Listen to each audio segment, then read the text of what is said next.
Hey everyone, what's going on? Today I'm just going to walk some of you through some of the deeper dungeons. I know there's been some questions about how to clear some of them. Air for me is a particularly strong one, just because some of the heroes that I have set up, and I'll walk you through that at the start, and then I'll walk you through dungeons 3 through 5. I haven't run them yet today, so I haven't had a chance to optimize my lineup yet. First off, my trusty Adeline. I've got her built for a higher crit rate here, as you can see, just because I really need her hero power to crit as often as possible on some of the summoners later on, including those summoning houses, if you will. So I've got vulnerable on her on crit from the amulet, which stacks nicely with the disc for trap, giving 2.25 times damage. Next, I've got classic tank setup here. I really like the Iron Chalice. 80% defense on him is quite good. 45% health is also good. And then an extra 10 damage on his defensive aura, so that's about just under 30%. Next, I've got Lynx. So as you can see here, I've built her for straight crit damage. And the reason for that is she doesn't have a particularly high base attack. I mean, sure, it's fast, but you get more mileage, in my opinion, out of building her this way. So she's got plus 1875 damage and 850 percentage points of crit. And then she's also got the plus 50% damage from vulnerable upon crit. And then we've got Ansh. So what I've done here is, if you look at and you look at Ansh, the way I've divided this gear up, Ansh's gear, he's balanced defense and health, as you can see here with Scroll of Stars, but then I've also put the protection percent based gear on Ansh, because he has higher base protection. And then I think that, and then last but not least, I've got my healer. I'm using Fana for this. I put a Korovian on her just for some DPS, and then I also put a Sigil on her for a bit of crowd control. I mean, not much beyond that, and then 3 rosettes just to really boost that crowd control. So let's jump right in.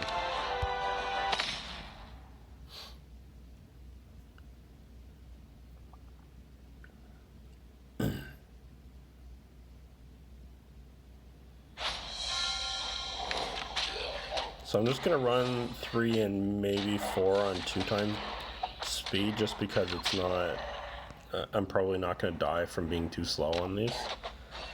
And I'll walk you through some of the thought process around what I'm doing. So what I've done is I put Ansh in the front, and you'll see me do that quite often. The reason for that is I can jump him in and out of battle as necessary. And then I can also use him there to create some separation with the green ones. So that's why I love Ansh for, as a tank in general, just because he has that mobility, so he can get in and out of battle pretty quickly. And he can also tank where you want him to tank. And then again, when he starts to wear down, you can jump him out, heal him, and then put him back in the fray.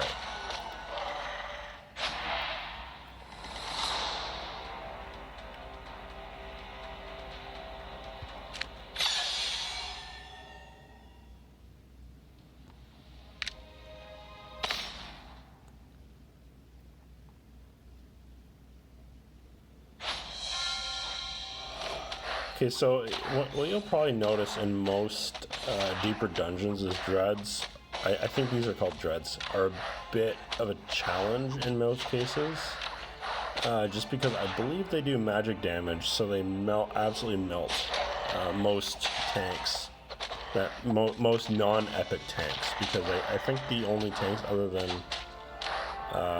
the dark tank Wild GA or whatever, I'm pretty sure they are all defensive based. Actually, maybe not. No, not Varner. But I think you get where I'm coming from. Is most of them aren't balanced between defense and protection. So as you can see there, Ansh is taking a bit more damage than I'd like, so I just swap him out.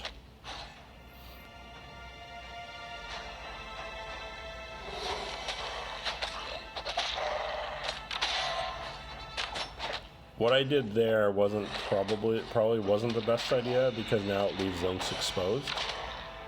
So I just did that just to show you guys that can happen, and you really don't want to do that, particularly in level 5.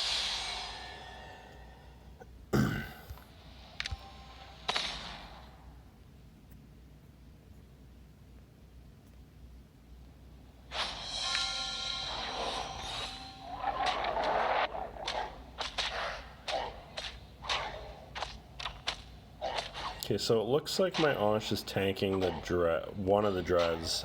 We're splitting damage actually, which is not bad. So that first one went down pretty easily. I'm generally not too worried about those. Again, it's the dreads that have much higher DPS, so bigger concerns there.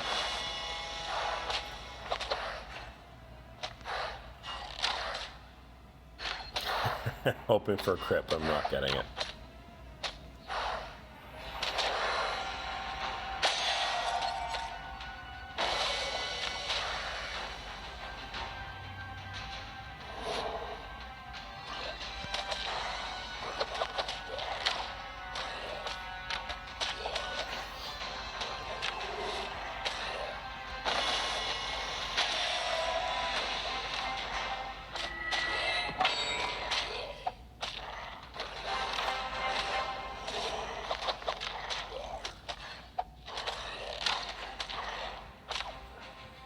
What I'm going to do here is slow it down a bit. You know, I don't need to, because my heroes are pretty much full health. But, you know, I recognize that some of you may not have a maxed, like... So what you want to do is slow down as much as possible once you get to one enemy left. And the reason for that is you're giving Fana time to charge and heal your heroes, so that you can go into the next phase of the battle with higher health. So it's sort of we'll call it a stall tactic, if you will.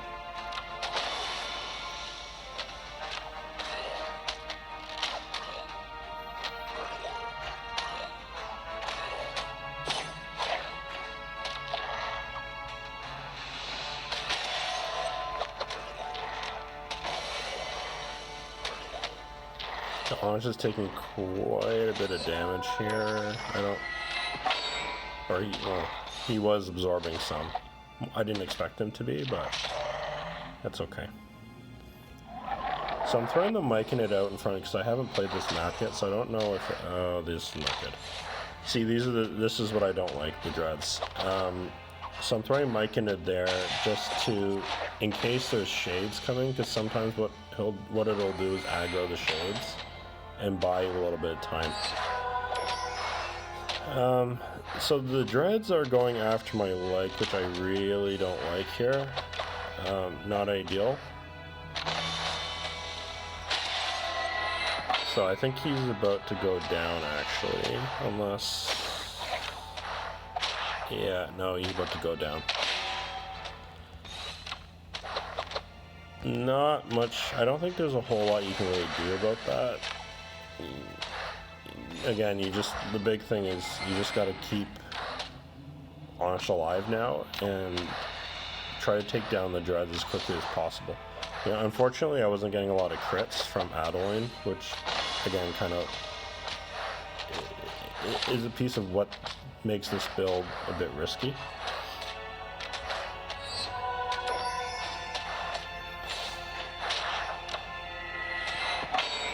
So what I'm going to do here is I'm actually not going to use any of my hero powers. I'm just going to stall it. Okay, well, I got a crit off. Oh, this is single house. Okay, so this isn't too bad. This is a single house.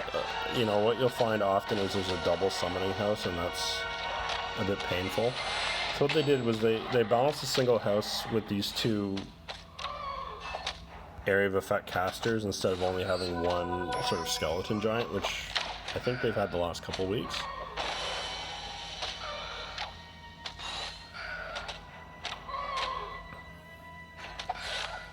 So I have to be careful not to lose Adeline because she's very strong against this.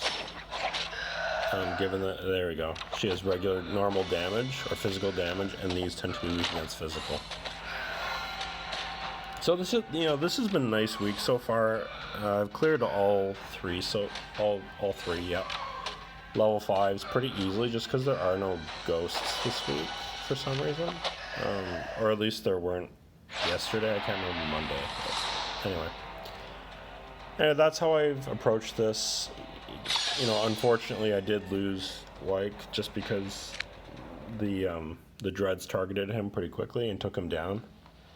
But anyway, if you have any questions, feel free to DM me on Discord or post in the comment section.